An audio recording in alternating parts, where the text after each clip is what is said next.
Salut les amis, bienvenue chez Farmer Studio Miniature. Alors aujourd'hui, c'est un jour un peu spécial. Je voulais un peu casser la routine en proposant un podcast. Alors bien sûr, bien évidemment, on restera toujours sur du contenu vidéo, voilà, où je continuerai à faire des cafés print, vous faire des vidéos, des formations en ligne, tout ça.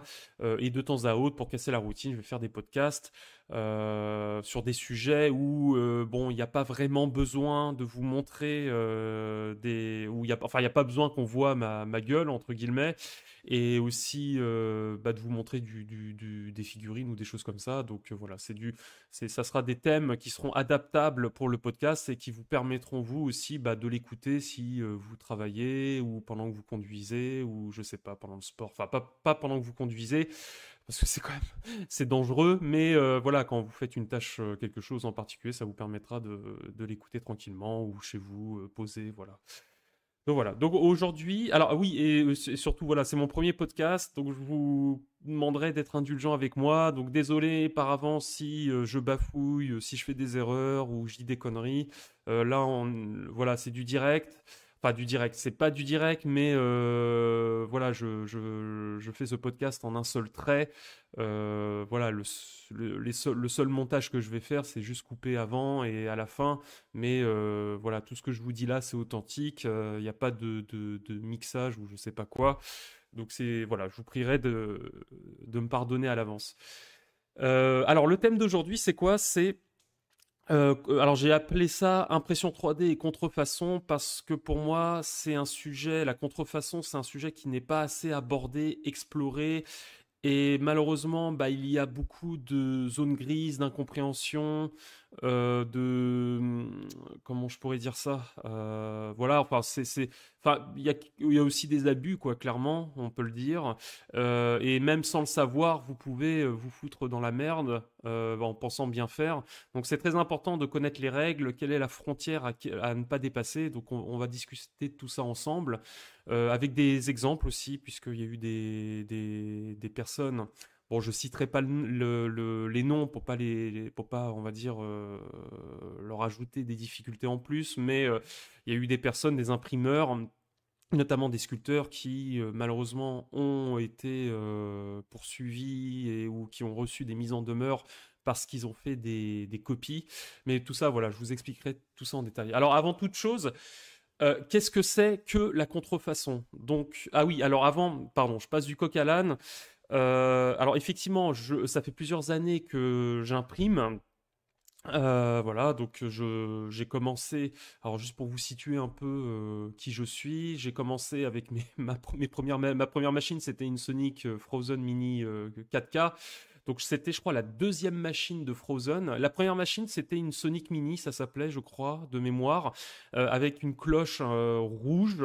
Et bon, on n'était même pas dans du 4K, on était dans du 2K. Bon, la qualité, bon, c'était déjà révolutionnaire hein, à l'époque. Je crois que c'était sorti en 2017 ou 2018 ou 19, je sais plus.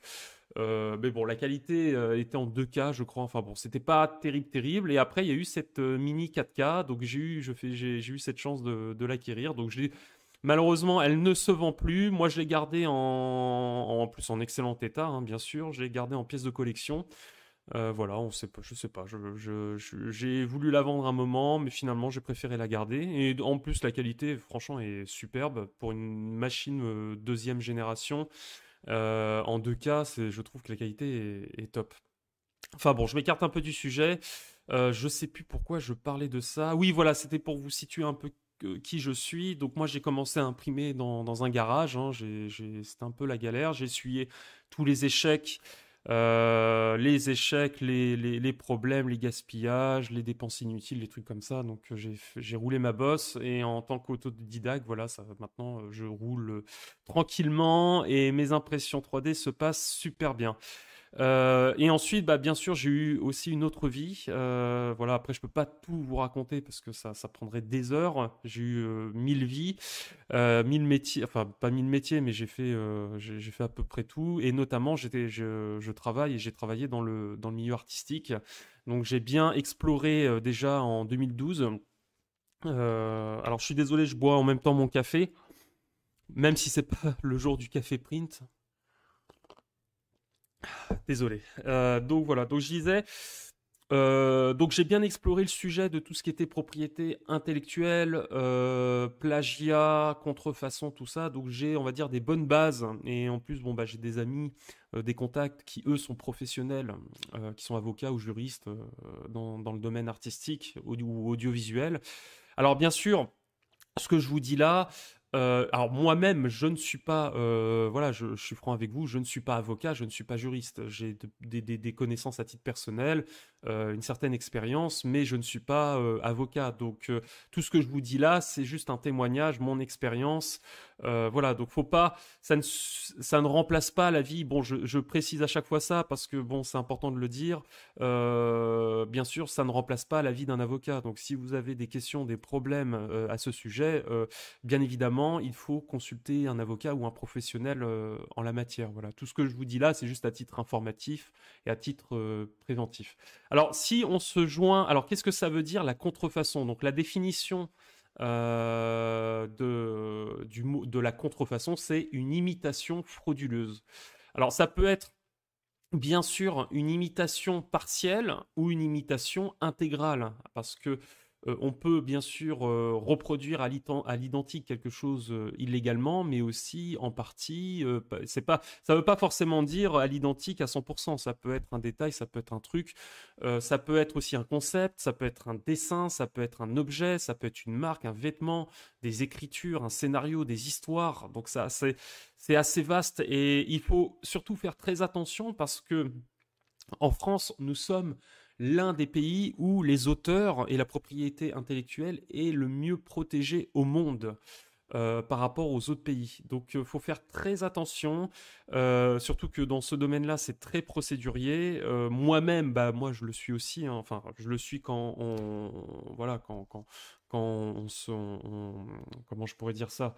Euh, oui, quand on s'en prend à moi injustement, voilà, bon, moi j'ai de l'expérience, j'ai des bonnes connaissances, donc voilà. Mais c'est pas tout le monde qui a eu cette chance-là de, voilà, de connaître, d'avoir des bases juridiques, tout ça, etc.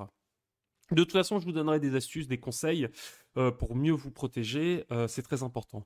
Alors le problème, c'est que bah, l'impression 3D, bah, aujourd'hui, c'est des millions, enfin, c'est pratiquement des, oui, c'est des millions de gens qui sont dotés d'une imprimante 3D. Et le problème, bah, c'est que vous avez chez vous bah, une usine en fait, une machine.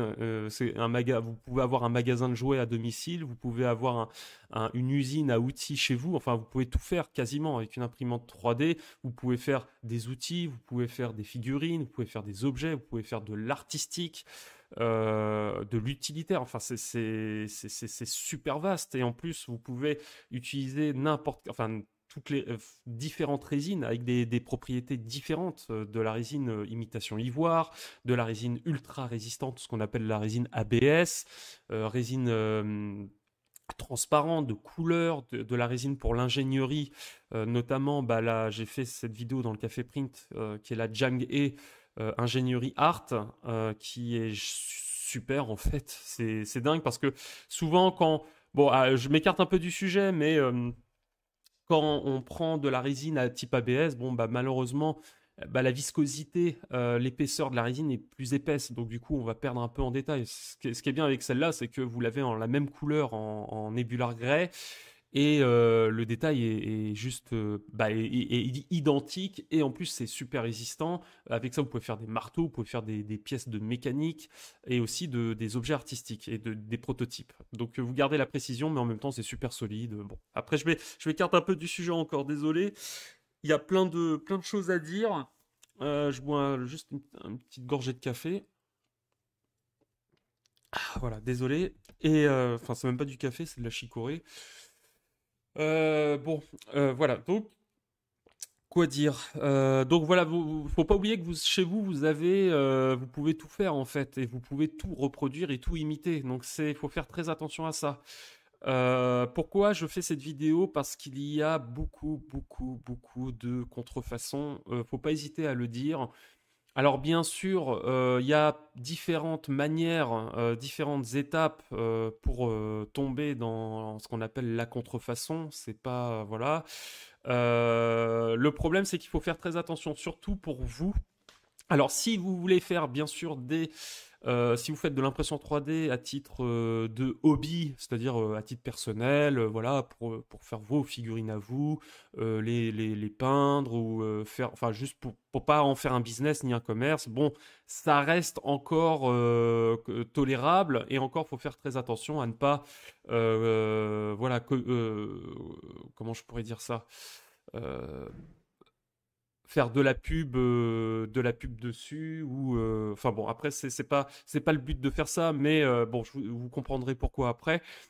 Alors ce que je disais c'est que le problème aujourd'hui c'est qu'il y a beaucoup de créateurs indépendants qui font des reproductions de personnages et d'univers déjà existants. Alors bien sûr quand je parle de ça vous allez penser tout de suite à Patreon.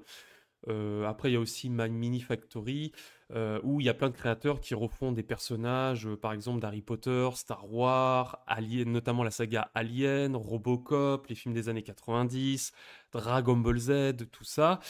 Et vous vous dites, bah, c'est super, c'est génial. En plus, c'est des abonnements qui coûtent 7 euros ou 6 euros par mois, ou 10 euros, je sais plus, et sur Patreon, et vous avez accès au contenu mensuel. Donc vous pouvez télécharger les figurines, les STL, les imprimer. Et bah oui, bah il y en a plein qui ont eu la bonne idée de les imprimer, d'en faire un business et de les vendre sur Etsy ou sur d'autres plateformes ou sur leur site de e-commerce. Sauf que bah mauvaise idée parce que là vous rentrez dans la catégorie contrefaçon. Donc notamment en cas d'exemple, ce que faut faire très attention parce que la facture, elle peut être très très salée, hein, parce que quand c'est Disney ou je pense notamment à Game Workshop, parce que enfin Warhammer, j'ai un exemple concret d'ailleurs là-dessus, qui frappe à votre porte, une lettre d'avocat, mise en demeure, tout ça. Là, je peux vous dire, là vous rigolez pas quoi. Là, ça peut aller très très très très très loin, donc faut faire très attention. Et surtout, faut pas se dire oui, mais bon, moi je suis un petit particulier ou je suis dans mon coin, machin. Non non, ils ont vraiment les yeux partout. Si vous n'avez pas, s'ils ne disent rien, c'est que c'est toléré ou que c'est remis à plus tard. Donc ça ne veut pas forcément dire que pendant 1 an, 2 ans, vous faites votre business, tout ça, qu'il y a rien, qu'il va rien se passer. Non, vous inquiétez pas, ils sont au courant de tout, ils voient tout. Donc faut faire très attention. Donc il y a beaucoup de créateurs qui font ça. Donc moi je vais vous donner les astuces. Bien sûr, l'idéal c'est que enfin c'est ce que je vous recommande, hein, d'être dans la légalité, de ne pas avoir de problème, de faire votre passion tranquillement sans avoir des problèmes judiciaires ou juridiques. Alors déjà, avant toute chose, quand vous lancez si vous en faites votre activité, bien sûr, c'est très important de souscrire à une assurance professionnelle, ce qu'on appelle une RCP. Alors ça, on peut la souscrire en général dans tous les corps de métier. Alors chez les artisans, c'est autre chose, c'est différent, mais quand, par exemple, vous lancez une activité en tant qu'auto-entrepreneur, moi c'est ce que j'ai fait, vous souscrivez à une assurance RCP, donc c'est une assurance professionnelle en fait, tout simplement, qui vous couvre en cas de litige, que ce soit avec des clients ou autre, enfin autre chose, pas forcément que avec des clients, bah, vous avez au moins une assurance qui vous couvre. Et c'est très important parce que bon, ça coûte pas vraiment cher. Vous vous renseignez auprès de votre banque.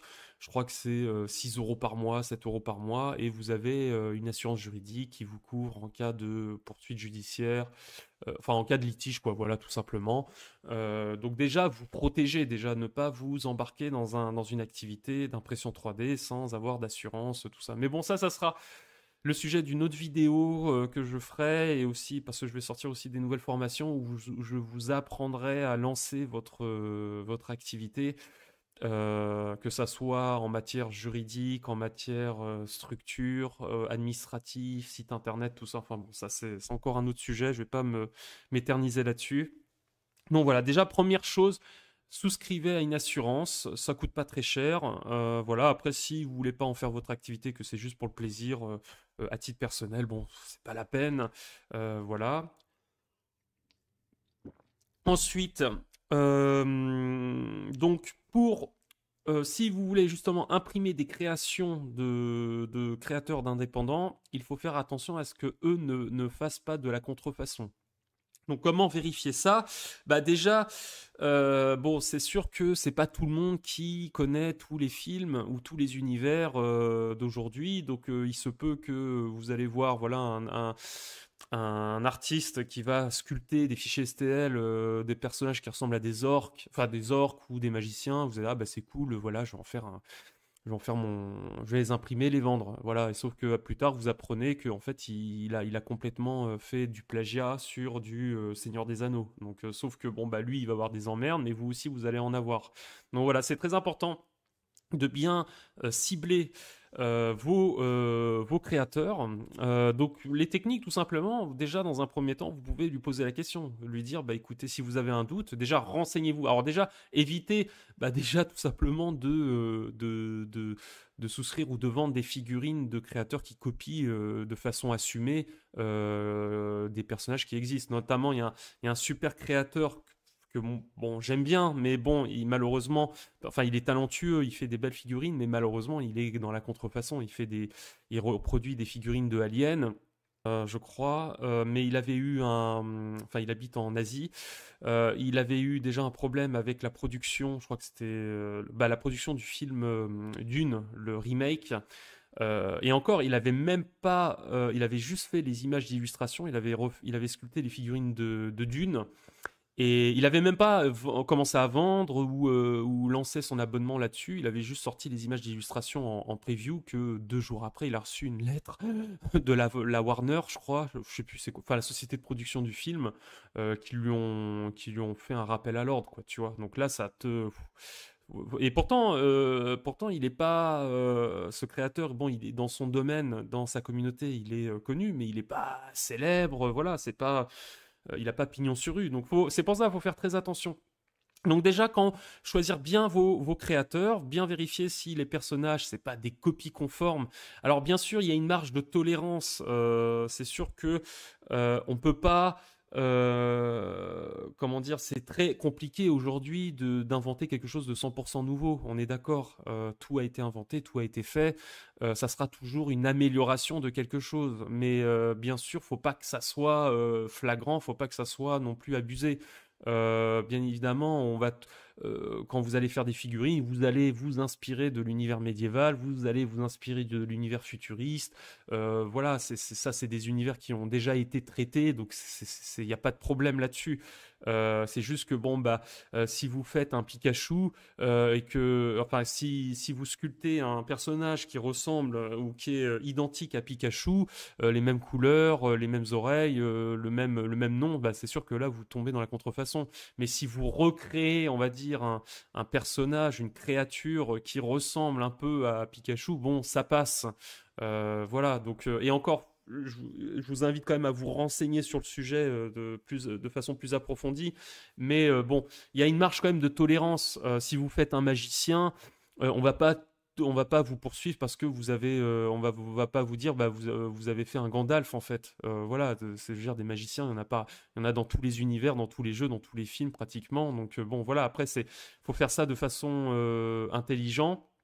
Donc voilà, déjà vérifier.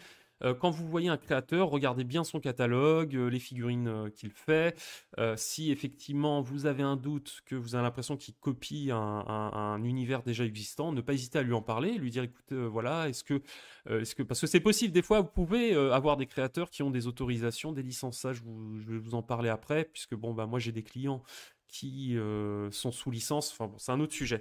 Et du coup, lui poser la question, lui dire bah est-ce que tu as l'autorisation de reproduire ça? Est-ce que j'ai l'autorisation de les imprimer, de les vendre? Est-ce que tu as l'autorisation de les sculpter? Bon, après, lui, il peut vous chanter la messe, hein. Il peut vous dire, bah oui, c'est bon, alors que pas du tout.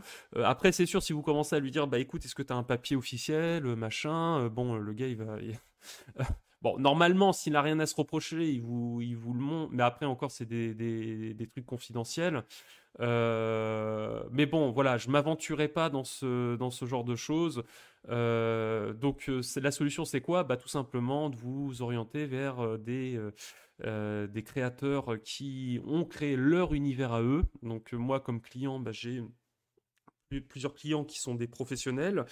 Notamment, j'en ai un, lui, il est éditeur de jeux, donc il a créé tout son univers hein, de A à Z, il a créé tous ses personnages, son histoire. Alors bien sûr, ça s'inspire du monde de la fantasy, du côté médiéval.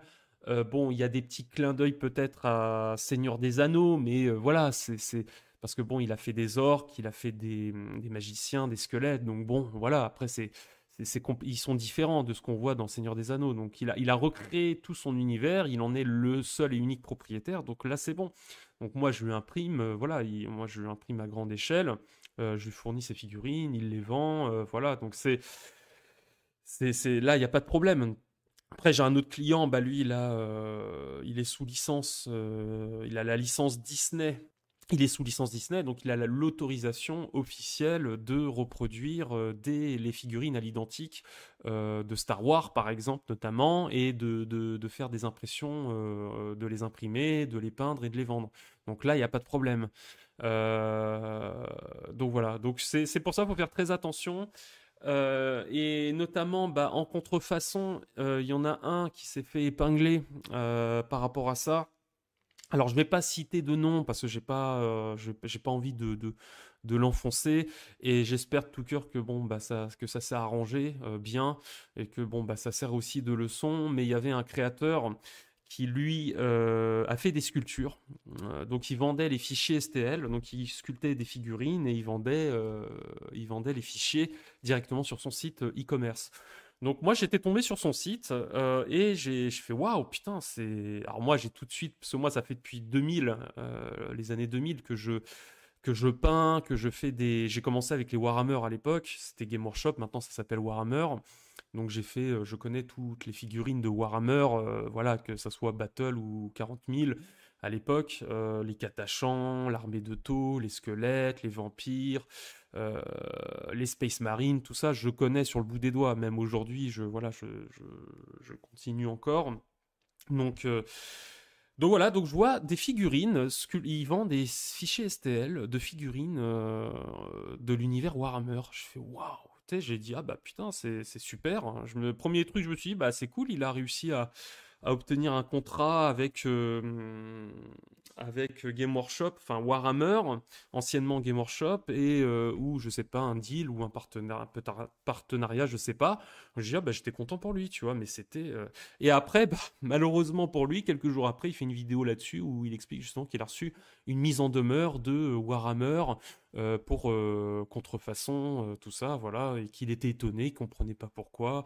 Alors bon, moi perso, bon bah quand j'ai vu la vidéo, ça m'a pas du tout étonné parce que bon, moi je trouvais ça personnellement abusé. Là je vous mets les images, hein, vous allez me dire ce que vous en pensez. Alors c'est sûr, c'est quasiment pareil. Là, on est vraiment enfin, de mon point de vue personnel, ça n'engage que moi, on est dans de la contrefaçon, c'est de la reproduction. Alors bien sûr, la position de la figurine n'est pas pareille, il a changé un peu le nom du personnage, mais visuellement, moi, quand j'ai vu, le premier truc que je me suis dit quand j'ai vu ces figurines, oui, c'est Warhammer, clairement. C'est Space Marine, c'est des personnages de l'armée de Tau. On est clairement dans ça. Donc bon, lui, il comprenait pas pourquoi. Bon, après, il a eu de la chance. Il a eu juste une mise en demeure.